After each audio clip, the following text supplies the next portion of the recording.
Fala galera, salve salve! Estamos aqui para mais uma rodada de entrevistas nesse canal que não é só meu, é também um pouco seu também. E você pode participar já deixando o seu like, curtindo, compartilhando.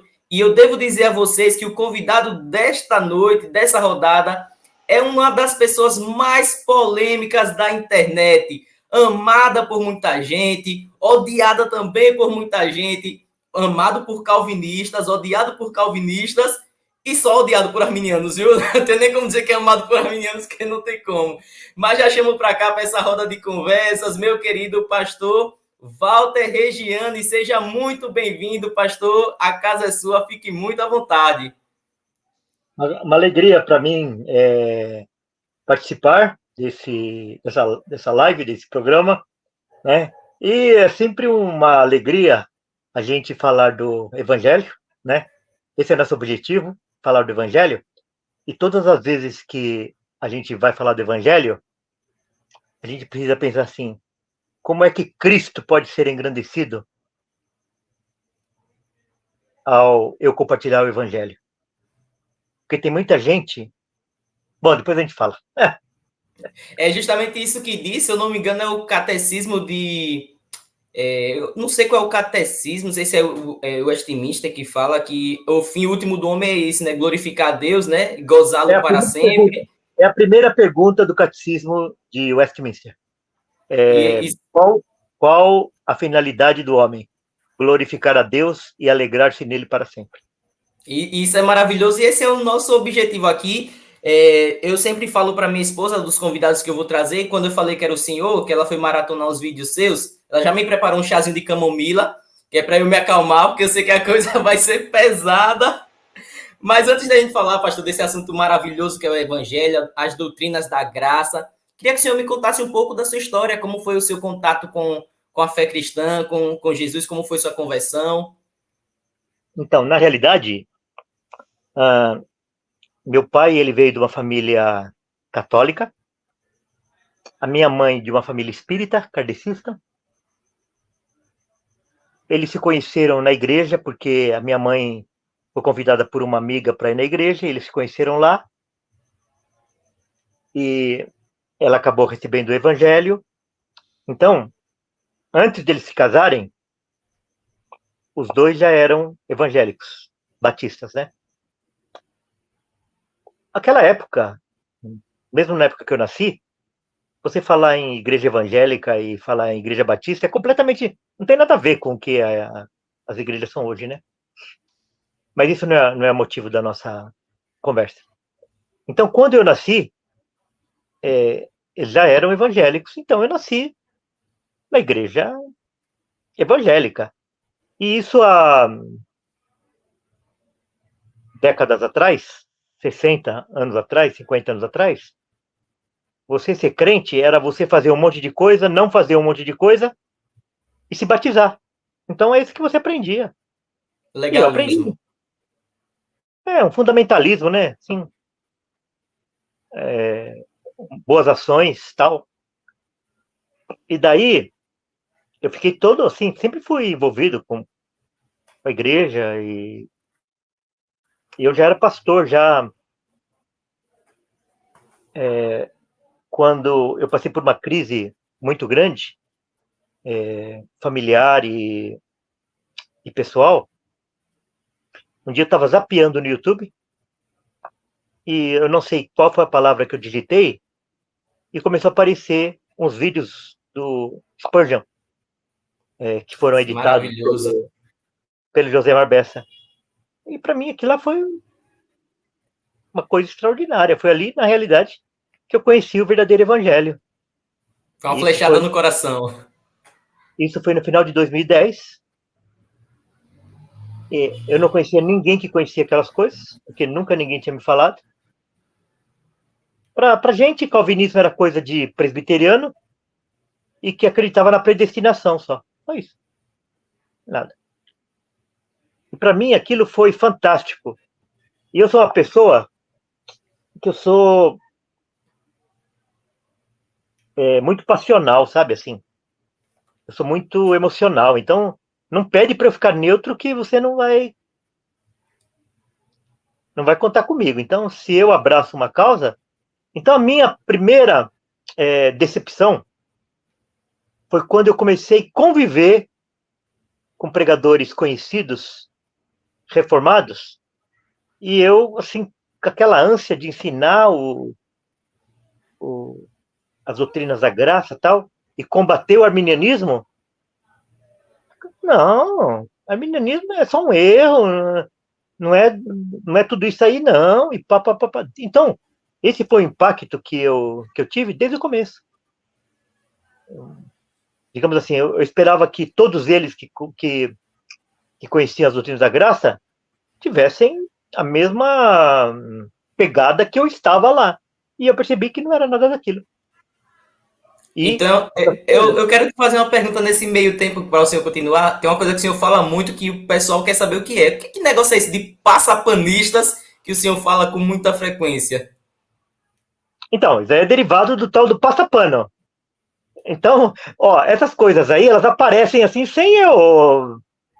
Se você me perguntar como surgiu, eu não vou te falar. Mas de repente teve uma situação lá e perguntaram de alguém e eu falei lá que o cara era passapanista. Quer dizer, um cara que passava o pano pro erro, um cara que era tolerante, o cara que coloca o errado para debaixo do tapete, um cara que quer fazer média, um cara que quer estar bem com todo mundo, coisa desse tipo, um cara que quer ter like na internet, ter muito seguidor, etc. Meu, você não sabe como eu sofro para aumentar 100 pessoas no meu canal do Instagram. Demora pra caramba, porque dependendo da postagem que eu faço, eu perco tudo aquilo que eu ganhei. Mas eu não É vou deixar. bem isso. Você acha que eu vou deixar de falar porque eu vou perder seguidor? De jeito nenhum. Eu não consigo.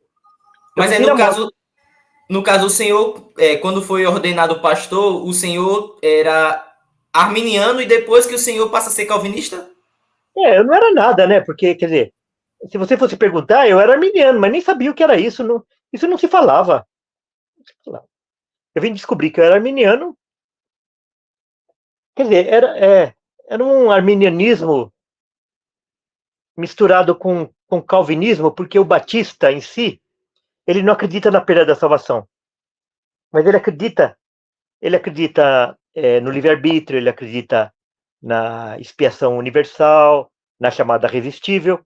Ele só não concorda com a perda da salvação, né? É uma coisa meio burra, né? Porque você entra, você entra no navio porque você quer, mas depois você é obrigado a ficar, Pois é. né? Então foi Mas aí. Daí, daí você vê, eu conheci em 2010. 2010. Só para você ter uma noção, no começo de 2011, alguns meses depois, eu já formei um grupo de estudo bíblico. Chamei amigos, chamei clientes, chamei parentes e fiz um grupo de estudo. Isso em 2011. Em 2012, esse grupo de 2011, a gente se reunia durante a semana. No final de 2011, eu saí da igreja, como eu percebi que lá não ia ter condições de eu ensinar essas coisas, eu resolvi plantar uma igreja. Daí, no final de 2011, eu saí dessa igreja e no começo de 2012, eu formei um grupo visando a plantação da igreja. E a igreja começou em 2013. Que essa é a igreja atual do senhor, que é a Batista Reformada. Em São Paulo. Igreja Batista Reformada de São Paulo. Mas você vê, Uma bênção. em 2012 não tinha nenhuma igreja batista reformada em São Paulo. Você imaginou uma coisa dessa? E essa situação de muita gente, né, pastor? Aqui no Nordeste mesmo, não tem espaço para muitas igrejas. As poucas que tem, igreja de esquina, mais nessa visão mesmo, pentecostal do reteté mesmo. E já fica a pergunta para o senhor. O senhor. Olha uma das razões. Grande parte dos pastores reformados, ele acha que não tem problema nenhum você ser arminiano. Para que você vai, se naquela cidade lá tem igreja arminiana, para que você vai gastar dinheiro e recurso para plantar uma igreja reformada, se tanto faz? Você percebe como reflete? Uma É coisa reflete exatamente a isso. E outra? até mesmo em muitos seminários reformados, eles formam pastores para diversas vertentes, tanto calvinista quanto arminiano. Eles não conseguem pegar assim o seminário reformado, então vou formar aqui pastores reformados. Não, eles formam o pessoal. Aí já é outra coisa, né? É outra coisa. Seguinte, aí já tem outra coisa. Hoje me fizeram assim. Caiu meu celular aqui, desculpa. Depois você corta. Veja só, hoje eu até recebi uma pergunta de uma missionária que falou que ela foi formada num seminário reformado e ela continuou sendo pentecostal. Quer dizer, uma mulher arminiana pentecostal entra num seminário reformado e sai do mesmo jeito. Por quê?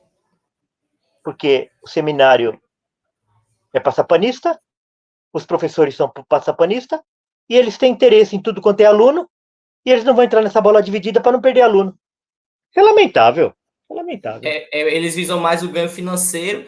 E eu pergunto ao senhor, o senhor considera o arminianismo como uma heresia? E explica aí já para a gente o que é erro teológico e o que é heresia. Você é de que denominação? Eu sou batista também, mas é reformada também. Então, vamos dizer que você fosse presbiteriano e você defendesse o pé do batismo, o batismo infantil, ok? Então, isso para nós era um erro teológico, um erro doutrinário, um erro, porque ninguém vai ser salvo ou vai perder a salvação pela a sua doutrina referente ao batismo. Se você for continuista ou cessacionista, se você for dispensacionalista, milenista e tal, essas coisas, você pode estar errado, mas elas não são doutrinas fundamentais para o evangelho. Agora, você falar da graça, você falar de Cristo, você falar da obra de Cristo, se isso não for fundamental, e nós divergimos dos arminianos justamente nisso, no núcleo do evangelho. Então, se isso não for fundamental, o que, que é? Porque ele fala assim: ah, não, o, os passapanistas, né? Ele fala assim: não, fundamental é crer em Cristo. Ah, católico. Você já viu católico romano falar que não crê em Cristo? Você conhece algum? Você já viu testemunha de Jeová falar que não acredita em Cristo? Você Não, já todos viu? dizem que creem, né? Você já viu adventista falar que não crê em Cristo? Mormon não crê em Cristo? Não. Espírita não crê em Cristo? Todos eles creem em Cristo. E daí?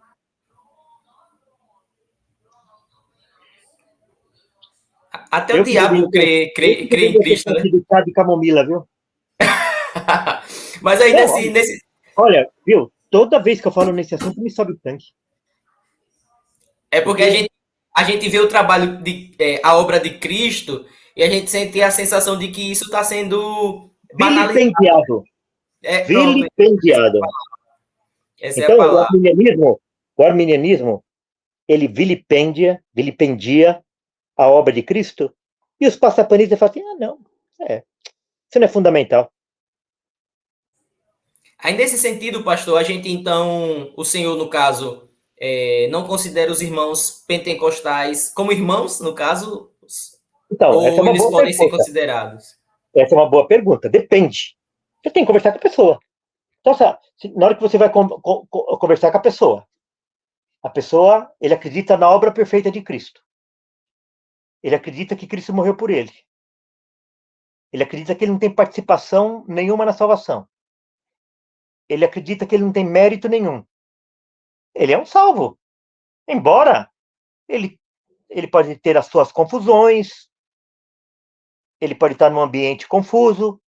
Agora, você vai conversar com um cara, que ele é arminiano, e ele vai diretamente ou indiretamente afirmar que Cristo morreu, mas efetivamente ele não salva ninguém, que precisa do homem fazer alguma coisa para que a obra de Cristo seja validada, aí esse cara já não é irmão. Porque ele está dizendo que a obra de Cristo é imperfeita. Daí você vai pegar a principal obra de Cristo e vai falar que ela é imperfeita e você vai considerar esse cara. É Então, complicado. Calvino falava assim: o cão ladra quando o seu dono é ameaçado, é atacado. Eu vou ficar quieto quando o meu senhor é atacado? É isso aí. Eu gostaria muito de fazer um debate com um passapanista.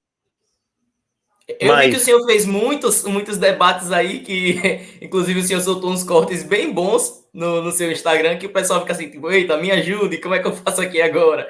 Porque realmente tem situações que não tem como a pessoa se sair, né? E como o senhor enxerga o arminianismo de hoje, comparado com o pelagianismo? Existe alguma diferença? seguinte, o que é o pelagianismo? Ah, tá perguntando para mim? É.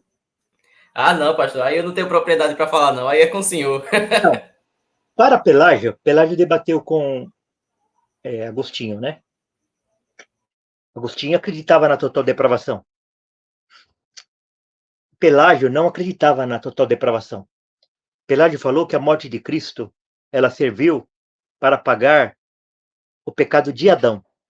Então, como o pecado de Adão foi pago por Cristo, nós não nascemos mortos em delitos e pecados. Nós nascemos neutro, aptos para realizar o bem ou o mal, aptos para receber a Cristo ou para rejeitá-lo. Esse é pelagianismo. O arminianismo, desde Armínio, desde o Concílio de Trento, na realidade, católico romano, o Concílio da Contra-Reforma, que depois foi absorvido pelo arminianismo. Eles falam que eles acreditam na total depravação. Só que eles acreditam numa tal de graça preveniente. O que seria essa graça preveniente? Essa graça preveniente é uma graça prévia, uma graça provisória, que ela habilitaria o homem para fazer o bem e para receber a Cristo. Ok? Daí você pergunta assim, mas mesmo com a graça preveniente, o homem ainda pode rejeitar a Cristo? Eles vão falar sim. Então, se o homem está morto de seus delitos e pecados, e daí ele recebe essa graça preveniente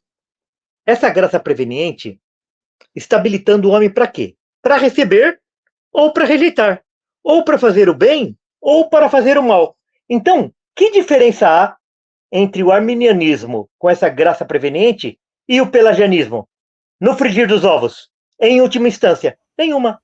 Então, arminianismo mesmo, nem semi-pelagiano ele é pelagiano, que eu chamo de pelagianismo posterior. Então, vem a graça preveniente, é como se Cristo ressuscitasse Lázaro, mandasse Lázaro sair do túmulo e depois falasse assim: Lázaro, você quer continuar vivo ou você quer morrer? Você quer continuar morto? E daí Lázaro ia optar. É isso aí. O que Claro, diverge é só o discurso retórico, né? Mas no fim das contas, a o prática momento, acaba dando no mesmo. então, quer dizer, o momento em que o homem se torna neutro, o momento em que o homem se torna neutro. No frigir dos ovos, é o homem que vai decidir. E aí está a heresia. O senhor falou, pastor, sobre Agostinho, sobre a doutrina da graça e da depravação total. Uma vez uma pessoa me falou o seguinte: não existe essa questão de depravação total, porque se você pegar uma figura como Hitler, por exemplo, Hitler ele foi um cara mau, mas mesmo assim ele amava a esposa, mesmo assim ele cuidava bem do seu cachorrinho. Então ele não era totalmente depravado, ele era um pouco depravado, ele era muito Então, depravado, mas não sim, mas, totalmente. mas aí a total depravação não significa que a pessoa é 100% depravada. A total depravação é que todos os aspectos da vida da pessoa está afetada pelo pecado. Então, a sua saúde, a sua vida, os seus relacionamentos, tudo está afetado pelo pecado. Isso não significa que a pessoa seja 100%. Então, esse é um aspecto. Então, a nossa vida sentimental, o nosso relacionamento, a nossa vida, tudo está afetado pelo pecado. Agora, se nós fôssemos 100% depravados, o mundo não teria resistido Ó, como é que foi na época de Noé? Por que Deus destruiu tudo? Então, e além disso, ainda tem a graça comum. Deus distribui a graça comum sobre todos para que o mundo consiga resistir até a volta de Cristo. Então, e os cristãos, eles servem para salgar também isso, para que a coisa não deteriore muito. Então, tem todos esses aspectos. Então, a pessoa que falou isso aí, ela é uma ignorante. Não Não conhece, compreendeu realmente o não que diz conhece o que a. significa total depravação. Não é que nós somos 100% depravados. Significa que todos os aspectos da nossa vida, eles estão afetados pelo pecado. Perfeito. Eu quero falar, pastor, sobre a letra U da Tulip, que seria, no caso, a eleição incondicional. Mas antes da gente chegar nesse tema, e falando também, já entrando um pouco nesse tema, tiveram duas igrejas que foram importantes para a propagação do cristianismo, digamos assim. Não sei se o senhor vai considerar evangelho, mas difundiu o cristianismo, que foi a presbiteriana e a Assembleia de Deus. A presbiteriana prega a eleição incondicional, a Assembleia de Deus diz que não é bem assim. Qual a avaliação que o senhor faz dessas duas igrejas? Bom, primeiro que a Assembleia de Deus não é igreja, né? Ela se chama igreja, mas o seu nascimento já é espúrio. Se você pegar lá a história da Rua Azusa, que depois deu origem à Assembleia de Deus, o nascimento da Assembleia de Deus aqui no Brasil, você não... Porque é o seguinte, vê só, eu não faço diferença se a igreja é pentecostal, se ela é neopentecostal, se ela é tradicional ou não. Eu divido as igrejas em sinergistas e monergistas. Aquelas que creem só em Cristo e aquelas que não creem. Agora, essas coisas periféricas, essas coisas estéticas, então, para mim, uma Assembleia de Deus e uma Igreja Católica Romana, para mim, é a mesma coisa, não tem diferença. Eles estão pregando o mesmo evangelho, eles estão pregando o evangelho de obra, o testemunho de Jeová. Ó, vê só.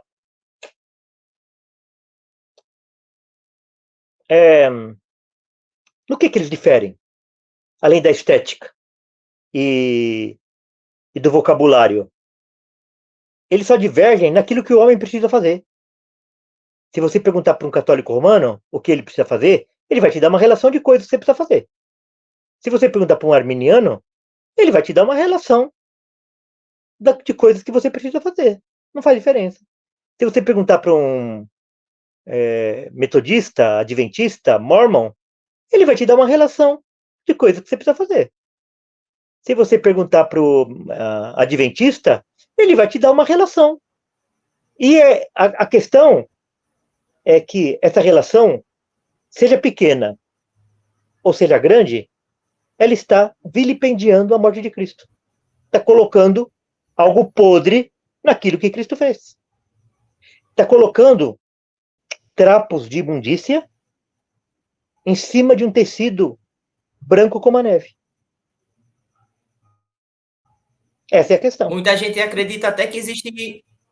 Muita gente acredita que existe alguma forma também de sincretismo nessas igrejas, uma mistura meio que confusa, o que eles chamam de manifestações espirituais, né, dentro dessas igrejas. Não sei como o senhor enxerga essa questão. Não, mas aí hoje é uma mistura com espiritismo, com macumba, com candomblé, né? Hoje você não consegue mais identificar se uma igreja, se ela é. Se ela eles estão falando que aquilo é um culto, ou se é uma sessão espírita do candomblé, não tem mais. Porque uma coisa vai levando a outra. Ó, você já estudou um pouquinho a Rua Azusa? Bem pouquinho mesmo, quase nada. Estude um pouquinho. Tem um documentário no YouTube, depois você pode me pedir, eu te passo o link. E depois você passa para os seus seguidores aí. Na Rua Azusa, o que aconteceu é exatamente isso que está acontecendo nas candombleias hoje. Exatamente. Ó, pessoal. Sim. Oi? Não, pode falar, pode prosseguir. O problema é o que eles acreditam a respeito da obra de Cristo. Esse é o problema. E isso daí há muitas derivações. Mas o fundamento, eles são inimigos da cruz de Cristo. Eles são inimigos de Cristo. Seja batista da Convenção Batista, seja os metodistas, sejam os adventistas, para mim não tem diferença. A pessoa falou que Cristo morreu por todo mundo, mas todo mundo não vai ser salvo. É um católico romano, é um testemunho de Jeová, é tudo igual. Eu vou chegar nessa parte da expiação limitada, mas ainda puxando ainda um pouquinho para a questão da eleição incondicional, como é que a gente consegue harmonizar essa doutrina da graça, da eleição incondicional, com alguns versículos que parece que dão a entender que o homem participa desse processo, né? Como esse que estou à porta e bato e tal. Como é que a gente consegue conciliar? Olha, as ordens que Deus dá é justamente para provar que o homem não tem capacidade de cumpri-las. Ele deu os 10 mandamentos, o homem cumpriu os 10 mandamentos? Hã? Por que foi dado os mandamentos? Os 10 mandamentos? Para Deus falar qual é o padrão de exigência dele e para provar que o homem não tem capacidade de cumpri-los e fazer o homem correr para Cristo. Então, eis que estou à porta e bato. Esse assunto não está falando de salvação, mas vamos supor que esteja, tá? Eu não quero entrar nesse detalhe. Eis que estou à porta e bato. Morto pode abrir alguma porta? Se você está morto em seus delitos e pecados? Então ali está falando para uma igreja, está falando uma outra situação. Mas mesmo que estivesse falando, vinde a mim todos que estáis cansados e sobrecarregados. O morto pode ir? Não pode. Quando o pastor encontrou a ovelha que estava perdida, ele chamou a ovelha ou ele pegou a ovelha e colocou no seu ombro e levou de volta para o aprisco? Pegou. Hã? Pegou a ovelha e levou de volta. O pastor não chama ovelha assim. Vem aqui, igual chama cachorro. A ovelha não vai. Ele precisa da vara, ele precisa do cajado e ele precisa do cachorro para trazer a ovelha. E assim somos nós.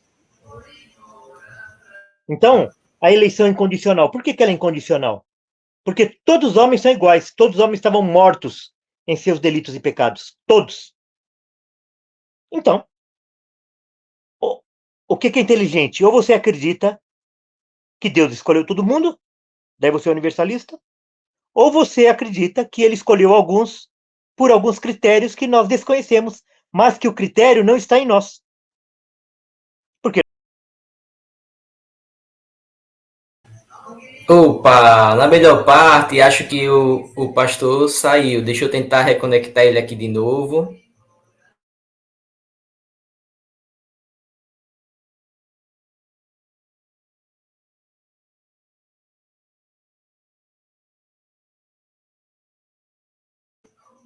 Acho que o pastor caiu aqui. Deixa eu tentar chamar ele aqui de novo. Peraí.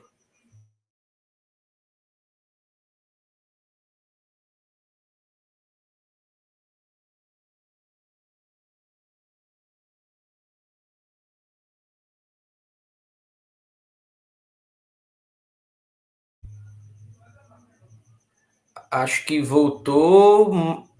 Voltou. Aí sim. Foi aí ou foi aqui que caiu? Não foi aí. Se fosse um arminiano, ia dizer que foi Satanás agindo, viu? Mas tá tudo certo. Pastor, talvez esses versículos que o senhor que a gente estava abordando agora, comentando sobre eles, talvez ele trate também um pouco não sei se o senhor enxerga assim, da responsabilidade humana e da soberania de Deus, né? Que elas caminham. Deixa eu falar uma coisa. Deixa eu falar uma coisa. Quando nós nascemos, o esperma teve que disputar com milhões de outros espermas. E quem fez a disputa? Fomos nós. Quando nós nascemos, nós tivemos que romper a madre. Nós tivemos que respirar. Nós tivemos que comer. Agora, são atos voluntários que a gente fez por causa da nossa capacidade ou são coisas involuntárias? A mãe fala assim pro bebê: você precisa comer. Agora, quem que vai dar comida pro bebê?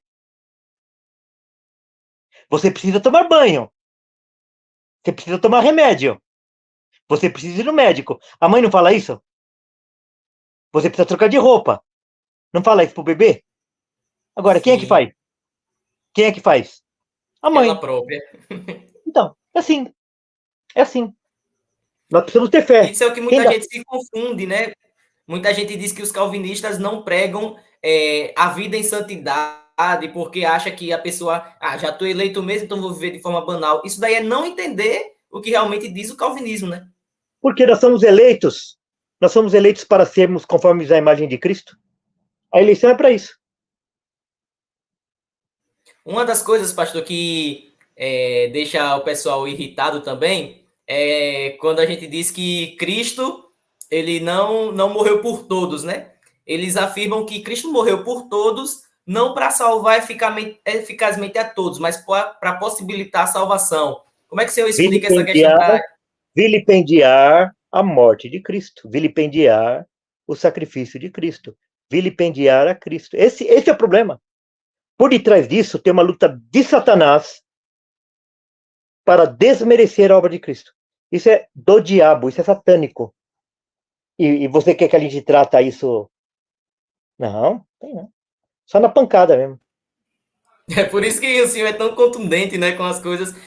Porque geralmente acreditar que Cristo morreu por todos simplesmente para possibilitar essa salvação é dizer que o homem, no fundo, tem um pouquinho de mérito na sua salvação, né? Olha, é você não somente acreditar que você precisa fazer alguma coisa, como você acreditar que você tem capacidade de fazer alguma coisa. É você pegar uma cisterna rota e substituir para substituir um manancial. Esse que é o problema. No caso, Na o senhor não... história, na história, eles foram muito combatidos. Olha, eu vou te dizer, pelo que eu leio, pelo que eu estudo, se Armínio tivesse vivo na época do Sínodo de Dort, ele teria sido condenado à pena de morte por traição à pátria e por traição à igreja. Essa era a minha dúvida que eu queria tirar com o senhor. Lá em Dort, os arminianos eles foram considerados como hereges ou simplesmente uma crença que fugia um pouquinho? Peraí, Como é deixa eu que ver se foi eu lá pego em aqui. Dort? Pera um pouquinho só. Dá para eu sair aqui um pouquinho? Dá sim, pode ir lá. Pois é, galera, vocês estão acompanhando aí, né, que tudo muito polêmico, deixando sempre claro, né, que as opiniões aí do pastor Walter, elas não refletem necessariamente a opinião desse canal, embora eu seja calvinista também, mas o papel do Walter é sempre um papel muito apologético, né, a defesa da fé, daquilo que ele acredita como sendo as verdades do cristianismo, e eu estou aproveitando esse momento para a gente poder tirar todas as dúvidas, esclarecer, né, todos os pontos certinho do que é que ele pensa a respeito das doutrinas da graça, que basicamente é a tulipa, né? Os 5 pontos do calvinismo, digamos de forma mais clara. Olha ele aí. Deixa eu puxar para cá. Pronto. É o seguinte, uma coisa que tem sido negligenciada no estudo da Reforma Protestante é o Sínodo de Dort. Então, eles falam só, basicamente, dos 5 pontos do calvinismo, em resposta aos 5 pontos da remonstrância, porque se eles aprofundarem, eles vão ser obrigados a admitir que os arminianos são hereges. Ok? Então, eles preferem só dar uma passadinha de leve, mas o Sino de Dort é importantíssimo na Reforma Protestante. É importantíssimo. Eu gostaria de indicar esse livro aqui, ó. Os Os cânones de Cânones Dort. de Dort, ok? Mas essa edição aqui, ok? Por que essa edição? Essa edição aqui, ela é em comemoração aos 400 anos do Sino de Dort, que foi agora em 2019. Essa edição aqui é do reverendo Abraham de Graff, está à venda no Amazon. Só no Amazon você consegue comprar. Tem que colocar assim, os cânones de Dordit, ó, com o D lá. Tá vendo ou não? Sim, dá para ver. né? Dort. Aham. E tem que colocar Graph, Graaf editora. Senão você não vai conseguir nem acessar. Por quê? É porque já está muito Deixa... esgotado? Não, não é isso. É porque todas as edições ele consta o arminianismo como erro. E essa edição não. Dá para ver aqui ou não? Não, tá turvo, não dá para, não pega. Dá pra ver. Então essa edição aqui, ela trata o arminianismo como heresia, que é a maneira correta de você traduzir as atas de Dort. Então, as proposições dos arminianos lá em Dort, elas foram assim heréticas no último, tanto que eles foram proibidos de pregar. Muitos deles foram expulsos da Holanda. Você acha que se fosse só um erro, eles iriam ser proibidos de pregar? Você acha? De jeito nenhum. E eles queriam levar a igreja de volta para Roma. Você pega ali no primeiro livro das obras de Armínio, a oração número 5, é uma oração, chama oração, né? Mas é um tratado que ele faz como se fosse uma oração. E ali nessa oração, ele pede a reunificação da igreja. O que era a reunificação da igreja? A igreja reformada da Holanda voltar a se reunificar com a igreja católica romana. Nossa. E tá lá, e ninguém fala nada. E ninguém fala nada. Você vê aí uns 2, 3 vídeos que circularam aí na internet nesses últimos dias a respeito do sino de Dort. Não sei se você teve acesso a eles. Depois eu posso te passar no particular. Meu, e Sim, só por passando favor. pano. E só passando pano para arminiano. Só passando pano para arminiano. O senhor acha que a quem interessa não falar dessas realidades do que aconteceu lá em Dort, ou desses passapanistas, até muito calvinista passapanista, a quem Não, não, interessa isso? não, não, não. Pessoal. Passapanista, nós estamos nos referindo a calvinista. Quando eu falo Sim, passapanista, eu estou falando de calvinista reformado que passa pano para arminiano. Ó, tem 3 grupos de passapanista. O primeiro grupo são esses que foram formados por esses professores que resolveram esconder o que realmente está em Dort. Então, eles são ignorantes. Ele aprendeu desse jeito, não se aprofundou e fica repetindo o erro que ele aprendeu, ok? É o ignorante. Então, ele não conhece, de fato, o que os arminianos acreditam, ele nem sabe o que é graça preveniente, nem sabe a consequência do que é isso, e ele... O segundo grupo são os covardes, os convenientes. Por quê? Porque é o seguinte, geralmente, você tem família que é arminiana, você tem amigo que é arminiano, você vem de uma igreja arminiana que você tem 1.000 pessoas ali da sua convivência que são arminianos, aquele pastorzinho bacana, do cabelo branco, que te batizou, perguntou se você queria aceitar Jesus, etc. O dia que você admitir que arminianismo é heresia, você passa a ter responsabilidade de falar do evangelho para essas pessoas. Eles passam a ser objeto da sua evangelização. E eu quero fazer, e minha tia, e minha... Ok? Então, esses digamos assim, por conveniência. Então, é conveniente ele achar que arminiano é salvo. Assim, ele pensa que a vozinha dele é salva, porque ela é arminiana. O terceiro grupo são os interesseiros. Por quê? Porque o cara vende livro para arminiano, o cara vende curso para arminiano, o cara oferece vaga no seminário para arminiano, o cara vai pregar em igreja arminiana, o cara vai pregar em conferência arminiana. As páginas dele no YouTube, no Instagram, no Twitter, estão cheios de arminiano. E o dia que ele começar a combater, ele vai perder tudo isso. Então, é grana. poder, ok? E o que é que o senhor acha do termo calvinista carismático? Existe isso?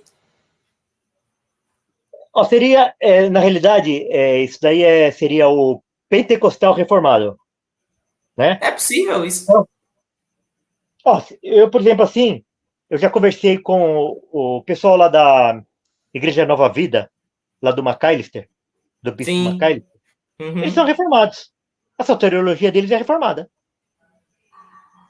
Eles acreditam nos dons, etc, tal. Tem uma liturgia meio pentecostal, mas eles são reformados e são nossos irmãos, porque eles acreditam na mesma coisa. Na parte, na parte de soteriologia, eles acreditam na mesma coisa que a gente. Eles são monegistas, no caso. Eu não tem problema com isso. Eu não sou tão radical igual as pessoas pensam.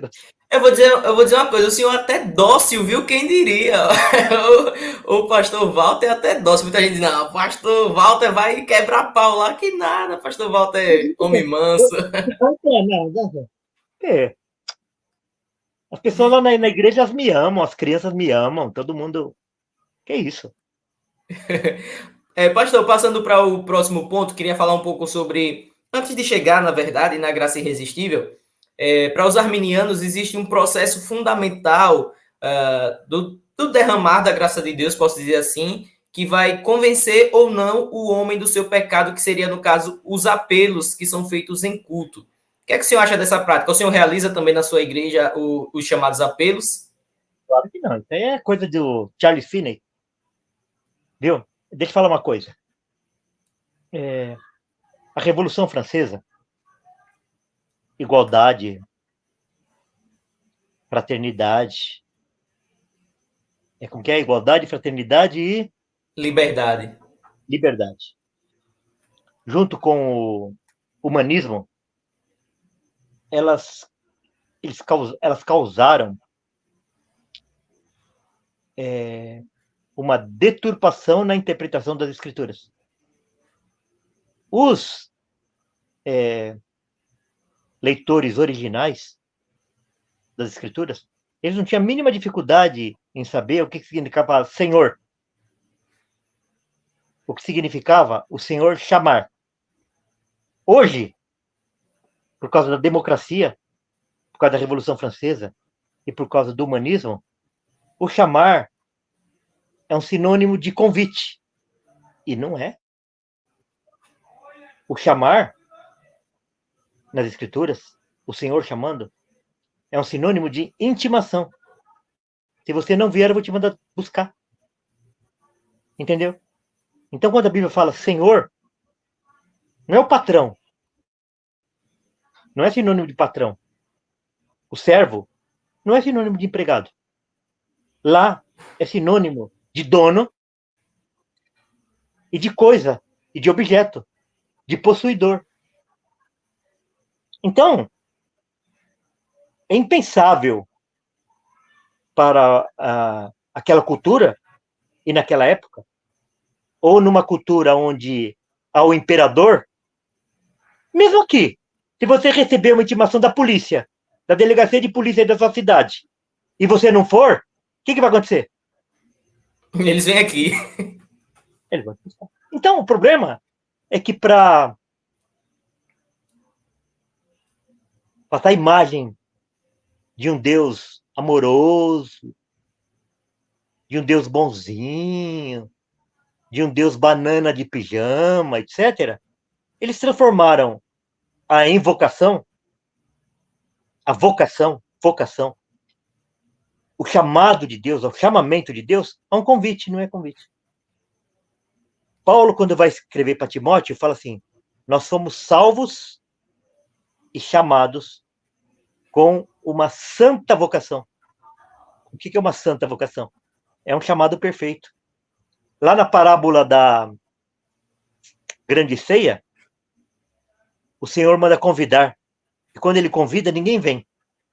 Depois ele manda buscar e ele manda obrigar a entrar.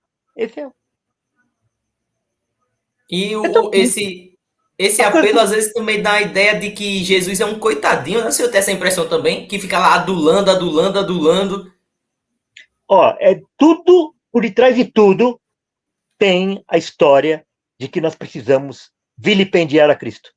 Nós precisamos diminuir quem é Cristo. Então vende ele como se ele fosse um próprio coitado, como se ele não fosse Deus. Pastor, o que é, falando um pouquinho do, antes de passar para o próximo ponto, que seria o último, né, da perseverança dos santos, mas só fazendo parêntese, porque o chamamento dos eleitos é por meio de decreto, né? Mas tirando a questão da soterologia, referente aos outros decretos de Deus, o senhor acredita na permissão de Deus ou tudo é decreto? Por exemplo, um estupro que acontece, as torres gêmeas foram derrubadas, é tudo ordenança de Deus? Olha, não é, Deus não mandou fazer. Não é no sentido de Deus deixar fazer. Seguinte, ó. Eu tô aqui com óculos. Eu tô aqui com óculos. Para ele cair, eu preciso ordenar que ele caia? Não. Basta eu soltar. Ok? Então, por exemplo, assim, para Faraó impedir o povo de sair do Egito, Deus precisou fazer alguma ação para Faraó não deixar o povo sair? Ou bastou Deus deixar Faraó agir da maneira que ele quis? Entregou ao próprio coração, né? Então, para nós pecarmos, para nós fazermos aquilo que é errado, Deus não precisa intervir. Então, ele intervém quando ele quer impedir da gente fazer aquilo que é errado. Então, nesse sentido, Deus decidiu não intervir na vida de Hitler até determinado momento. Então, por detrás, existe uma ação de Deus de não impedir. Agora, não é assim, ó. Se você quiser, você faz de um jeito, e se você quer, você faz de jeito. Não tem. Porque quando Deus solta a pessoa, Deus sabe o que a pessoa vai fazer. Perfeito. Pastor, o senhor faz também a diferenciação entre livre-arbítrio e livre agência, ou para o senhor é tudo uma coisa só? Se você entender livre agência como a ação do homem depois da ação de Deus, sim. É que tem algumas pessoas que veem a livre agência como aquelas coisas não ligadas à salvação, ok? Então eu casar com Sim. A ou com B, eu ir Por viajar e exemplo, não. essa peruca que o senhor escolheu tá aí hoje, foi Deus ou foi o senhor que escolheu? Tô brincando. Não, mas eu não acho ruim com isso, não. Mas tô entendendo. A livre agência, no caso, eles dizem que são ações que não tem nada a ver com salvação. Tipo, em que Isso não bairro eu vou existe. morar. Isso não existe. Isso não existe. Sabe por quê? Vou te falar uma coisa. Te dar um exemplo. Eu sou um assaltante, ok? E você está vindo junto com uma outra pessoa que você não conhece. E eu resolvo assaltar um, ok? Na visão dessas pessoas, quem vai escolher quem vai ser assaltado vai ser eu, mas não é. Por quê? Porque todas as coisas influenciam na vida de todo mundo. Por exemplo, assim, a sua mulher casou com você porque ela quis, ok? Sim, na teoria, né? Mas e se ela tivesse outro pretendente e ela tivesse indeciso se ela casava com você ou com outro? Isso não tem nada a ver com a salvação. Ela não ia perder a salvação se ela casasse com outro. Agora, ia mudar toda a sua vida, não ia? E não ia Sim. mudar a vida dela toda também? Inclusive dos E daí, você vai descendentes. dizer que e daí você vai dizer que Deus não tem nada a ver com isso? Né? Não É um faz sentido. absurdo. É um absurdo isso.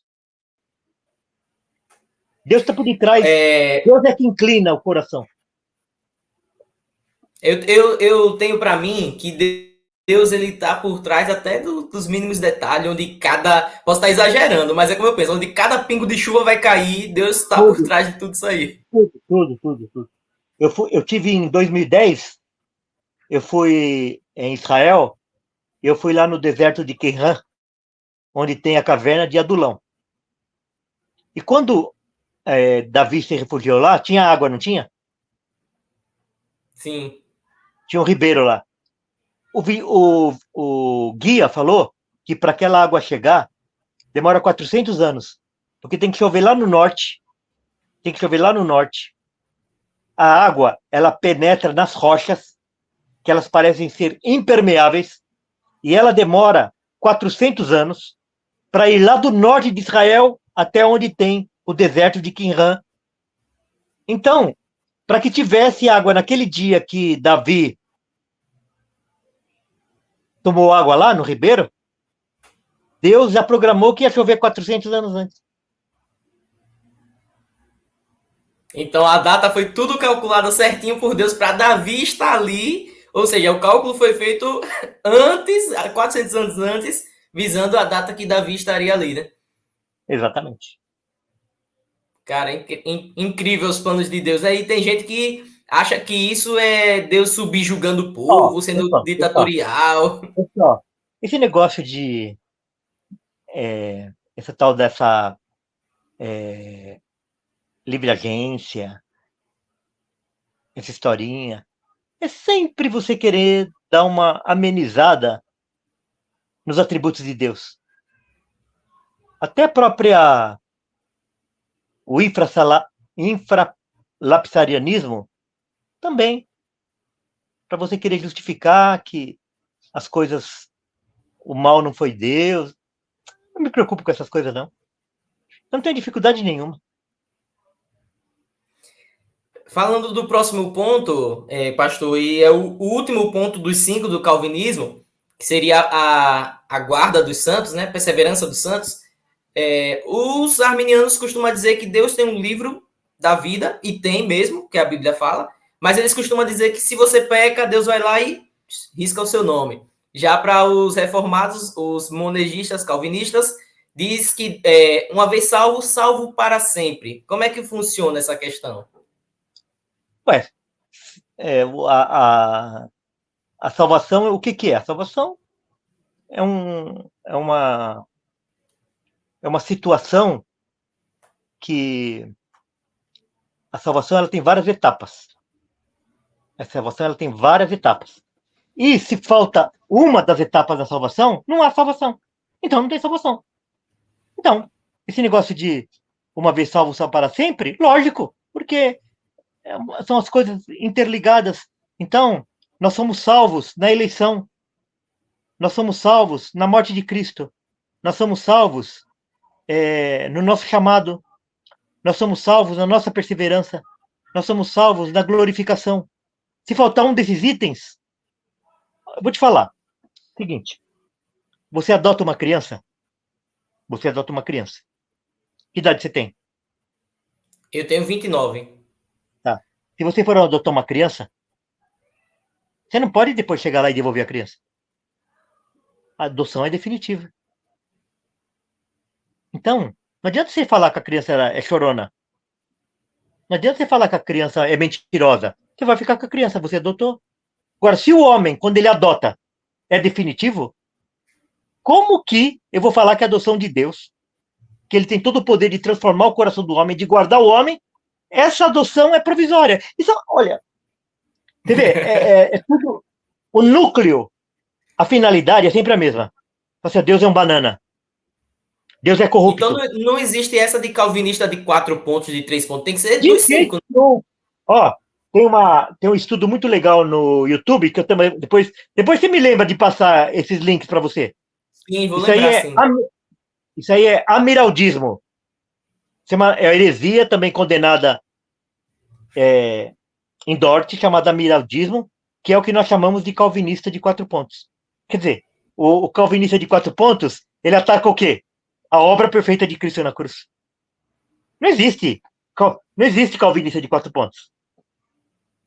Na verdade, quebrar um desses pontos já é uma cadeia, né? É como se fosse um empilhamento de Corrente. dominó. Se você derrubar um, Exatamente. afeta diretamente os Uma corrente. outros. Você está pendurado numa corrente. Se quebrar um elo, já era.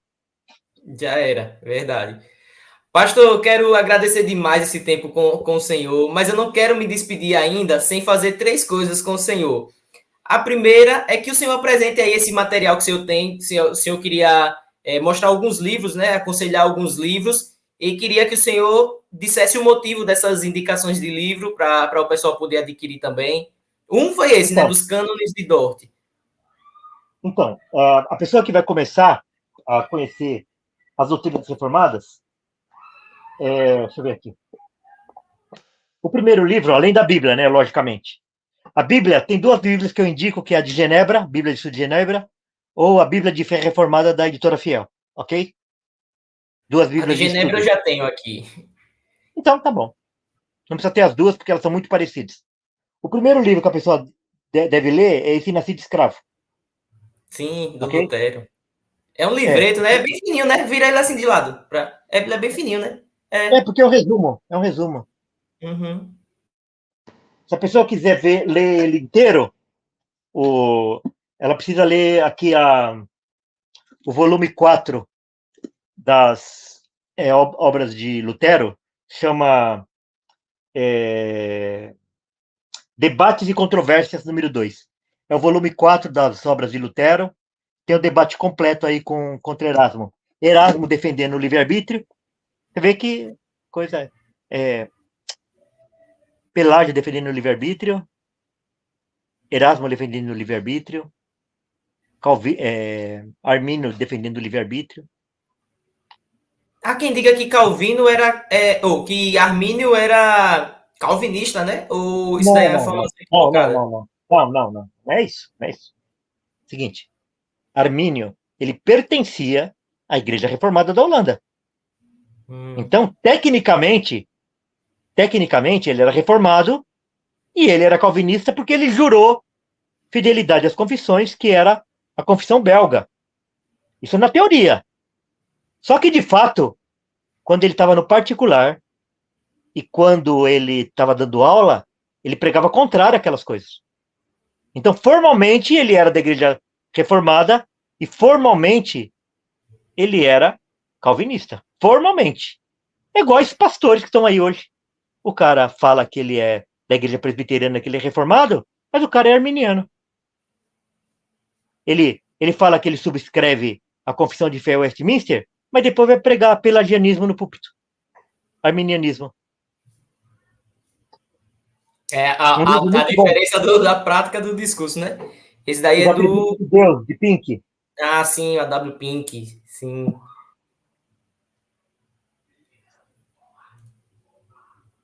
Eleitos de Deus, de Sproul. RC Sproul. Muito bom. Os Cânones de Dort, da Graça Editora, como eu já tinha anunciado. Aham.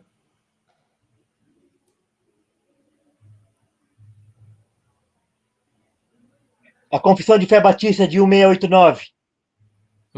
Inclusive, essa é a confissão da qual a Igreja do Senhor é signatária, não é? Sim,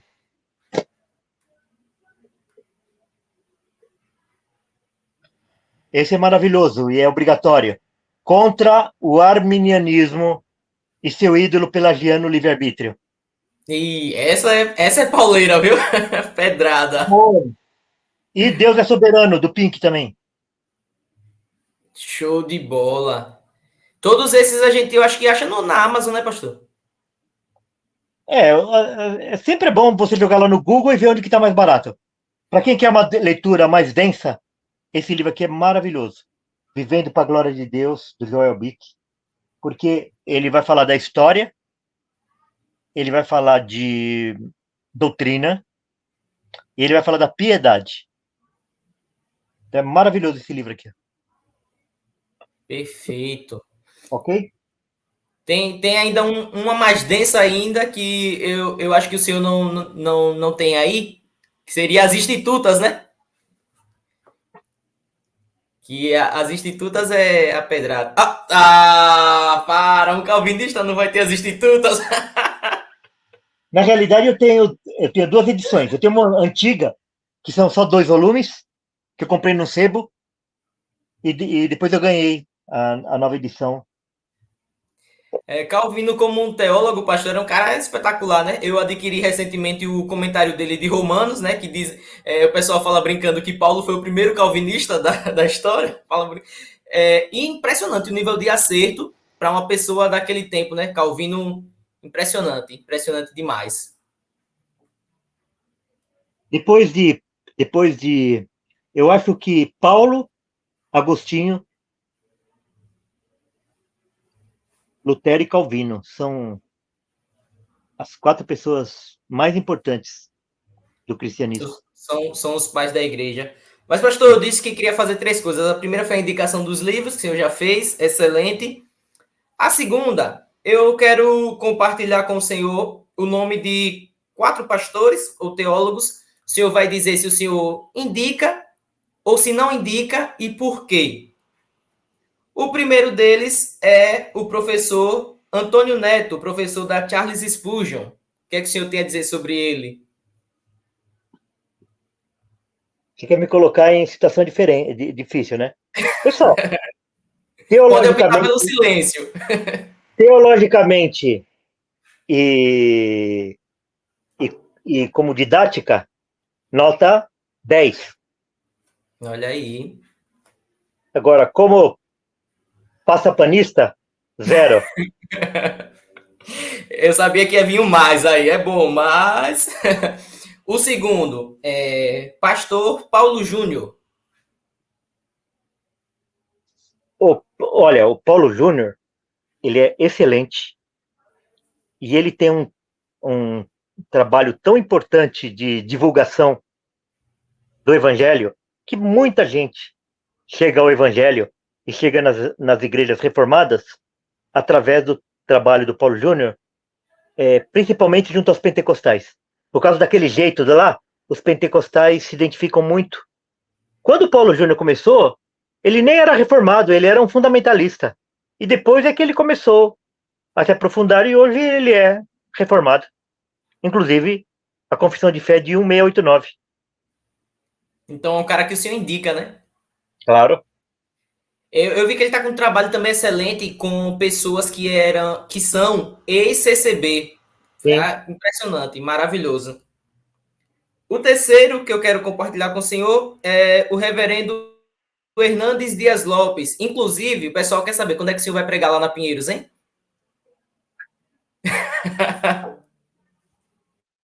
Viu?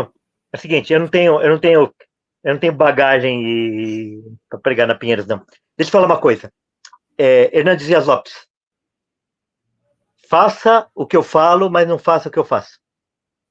Ele é, se você for escolher 3 expositores do Evangelho no Brasil, ele está ali entre os 3, ao lado do Augusto Nicodemos e de mais um ou outro lá.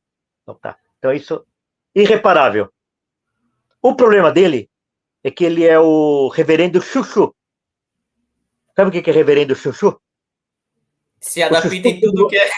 o chuchu é o seguinte, se você colocar ele no feijão, ele vai ficar com gosto de feijão. Se você colocar ele na sopa, ele vai ficar com gosto da sopa. O chuchu vai pegando gosto. Então, infelizmente, o Hernandes Dias Lopes é assim. Quando ele vai pregar a igreja pentecostal, igreja arminiana, ele vai mudar a ênfase. Ele não vai mudar o evangelho, mas ele vai mudar a ênfase dele e vai amenizar a pregação de acordo com o ambiente. Então, isso Para é ser nota. palatável. Porque é o seguinte, eu já fui pregar em igreja Brasil para Cristo, eu já fui pregar em igreja pentecostal. Só que eu não mudei o discurso e eu só preguei uma vez lá, nunca mais fui convidado a voltar. Entendeu? Então, esse negócio dele adequar a pregação dele de acordo com o ambiente que ele vai, isso é péssimo. Ok? Então, por um lado, 100, por outro lado, 0. Perfeito. Por fim, um gringo, né? Não pode deixar de ter um gringo. É o pastor John Piper. O que é que você acha do John Piper?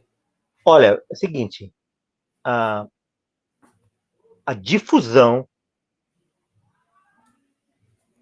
do movimento reformado deve muito ao John Piper. Tanto nos Estados Unidos e depois aqui no Brasil. Né? Extraordinário. Sim, também assim, uma pessoa além dele ter uma didática, uma pregação maravilhosa, assim, ele é de uma piedade enorme, né? Então, nota 10. Os sermões dele são expositivos, e aí eu fui caçar a exposição dele em Romanos. E ele simplesmente tem 7 sermões de exposições só no versículo 1 do capítulo 12 de Romanos. Eu disse, como é que o cara pode fazer isso? Tem que ser muito gênio. Tá lá no canal do Diego. Diego. Lá no YouTube. Não foi lá no YouTube que você ouviu? Foi no YouTube, foi. No canal do. Eu não lembro quem foi que postou. Não, é Diego. Poxa, esqueci o nome dele. Ele tá fazendo muito trabalho de dublagem de. Deixa eu ver se eu pego aqui. Urbano, Diego Urbano. Isso, Diego Urbano, isso. É maravilhoso esse canal. Eu indico o canal do Diego Urbano. Eu indico o canal do Dorte 400. E indico o canal Cultura Reformada. Esses 3 canais são maravilhosos. E é bom, pessoal, vocês que estão assistindo aí, vocês irem lá realmente dar uma conferida, porque é trabalhoso. Pensa, o cara então, traduzir do inglês. Diogo Urbano, Dorte 400 e Cultura Reformada.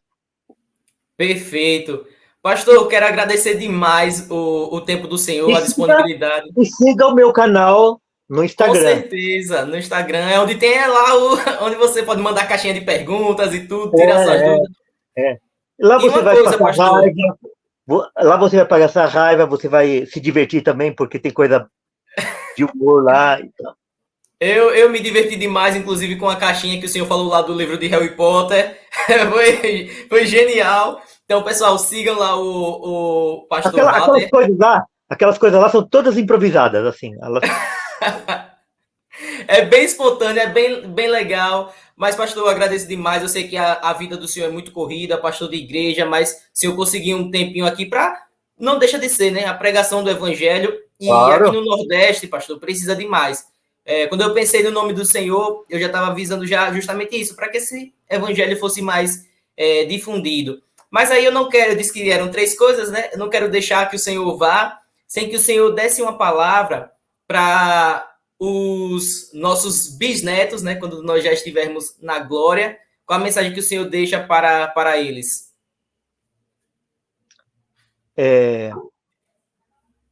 O evangelho é simples. Cristo morreu pelos nossos pecados. Então, quando nós enxergamos que nós somos pecadores e que Cristo morreu por nós, quando nós temos essa confiança, quando nós olhamos para Ele e depositamos apenas nele a nossa confiança, isso é salvação. Isso é o chamado. Isso são os eleitos. Os eleitos são assim. Eles olham para si e vão ao desespero por causa dos seus pecados, e quando eles olham para Cristo, eles depositam a sua esperança somente em Cristo. É isso aí. É uma maravilha a gente falar do Evangelho. Facilmente a gente ficaria aqui por muito tempo, mas, pessoal, vocês que assistiram, eu agradeço demais. Curtam, comentem. Peço que o pastor Walter não saia não, pastor, ainda que eu vou me despedir do senhor no off aqui, mas agradeço a todos vocês que assistiram, pessoal. Compartilha, curte. Em breve vocês vão encontrar cortes aqui dessa live também no Instagram lá do pastor Walter. Então siga lá, Walter Regiane, com 2 Gs de gato. Você vai botar lá que você vai achar facilmente. E agradeço a todos. Fiquem todos com Deus e nunca se esqueçam. Sola Escritura. Valeu, pessoal.